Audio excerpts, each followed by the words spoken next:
दक्षिण भारत के जंगलों का सबसे बड़ा और खूंखार तस्कर वीरप्पन के किस्से आज भी चर्चा में रहते हैं।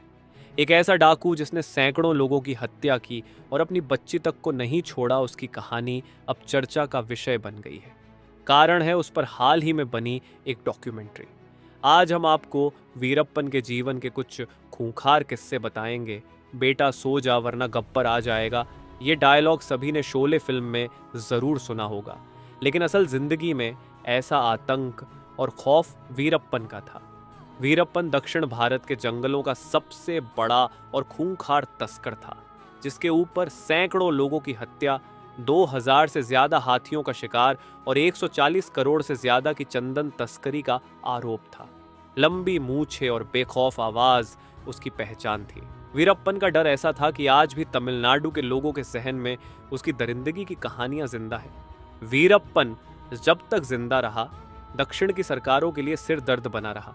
कर्नाटक के गांव गोपीनाथम में 8 जनवरी 1952 को जन्मे वीरप्पन का असली नाम मुनिस्वामी वीरप्पन था। ऐसा डाकू जिसने सैकड़ों लोगों की हत्या की और अपनी बच्ची तक को नहीं छोड़ा, उसकी कहानी अब चर्चा का विषय बन गई है। कारण है उस पर हाल ही में बनी एक documentary, the Hunt for Veerappan. आज हम आपको वीरप्पन के जीवन के कुछ खूंखार किस्से बताएंगे। वीरप्पन केवल खूंखार ही नहीं, दिमाग से भी खेलता था। वीरप्पन साल 1933 में उस समय चर्चा में आया जब उसने दिगंबर नाम के एक वन अधिकारी को अगवा किया था। दरअसल वनों में जब अधिकारी जांच को आते थे, तब वीरप्पन और उनकी मुठभेड़ हो जाती थी। वीरप्पन के चर्चा में आने से पहले तमिलनाडु के जंगलों में पुलिस पेट्रोलिंग करती थी। इसके प्रमुख लहीम शहीम गोपाल कृष्णन हुआ करते थे। गोपाल कृष्ण काफी ताकतवर थे, इसलिए उनके साथ ही उन्हें रैम्बो भी कहा करते थे। इसी बीच साल 1973 में 9 अप्रैल को कोलाटपुर गांव में एक पोस्टर पाया जिसने सनसनी मचा दी। दरअसल इसमें वीरप्पन ने रैम्बो के लिए भद्दी भद्दी गालियां लिखी थीं और पकड़ने की चुनौती दी थी। रैम्बो भी वीरप्पन के उकसावे में आ गए और उसे पकड़ने निकल पड़े। इसके बाद बीच में उनकी जीप खराब हो गई, जिस कारण उन्होंने रास्ते में तैनात पुलिस से वैन ले ली और 15 मुखबिरों, 2 वन गार्ड और 4 पुलिस वालों के साथ निकल पड़े। वीरप्पन को इसकी भनक लग गई और उसने रास्ते में बारूद बिछा दिए। जैसे ही बस पहुंची, एक बड़ा धमाका हुआ और सभी लोग मारे गए। एक बार वन अधिकारी पी श्रीनिवास ने वीरप्पन को पकड़कर गिरफ्तार कर लिया था, लेकिन वीरप्पन इतना चालाक था कि वो तब भी बच निकला।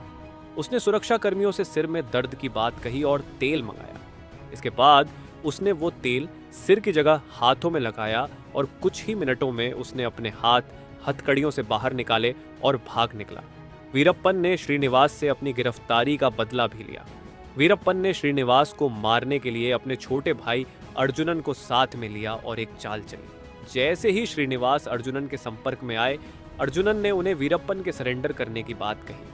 हालांकि ये सब वीरप्पन की चाल थी। इसके बाद वीरप्पन को जैसे ही श्रीनिवास पकड़ने आए, उसने गोली मारकर अपना बदला लिया।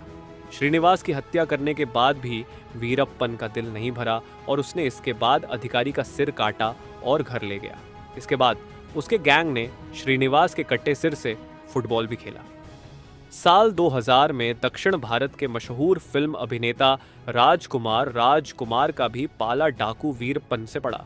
वीरप्पन ने राजकुमार का अपहरण कर लिया और उन्हें 100 दिनों तक अपने पास रखा। इस दौरान उसने तमिलनाडु और कर्नाटक दोनों ही सरकारों को घुटने पर ला दिया और अपनी कई बातें मनवाई। वीरापान इतना दरिंदा था कि उसने खुद को बचाने के लिए अपनी नवजात बेटी तक की बलि चढ़ा दी थी। साल 1913 में वीरप्पन को एक लड़की पैदा हुई थी। उस समय इस तस्कर का गैंग बड्ढा नहीं था और इसलिए वो थोड़ा डरता था। बच्ची जब रोती तो वीरप्पन और डरता, क्योंकि बच्चे के रोने की आवाज़ 110 डेसिबल के आसपास होती है, जो बिजली कड़कने की आवाज़ से सिर्फ 10 डेसिबल कम होती है।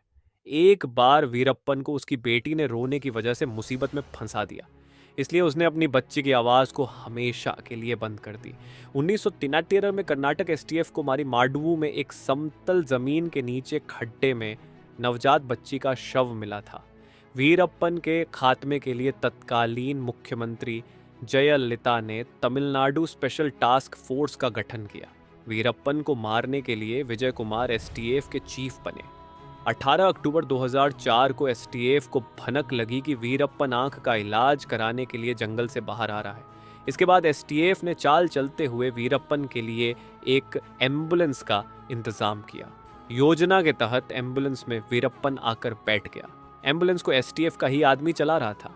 योजना के अनुसार ड्राइवर तय स्थान पर एम्बुलेंस छोड़ भाग गया। यहाँ पहले से मौजूद एसटीएफ के जवान हाथ लगाए बैठे थे और उन्होंने AK-40 से फायरिंग कर 20 मिनट के अंदर वीरप्पन का खात्मा कर दिया। इस पूरी कहानी से आपको क्या सबक मिलता है, कमेंट बॉक्स में ज़रूर बताएं।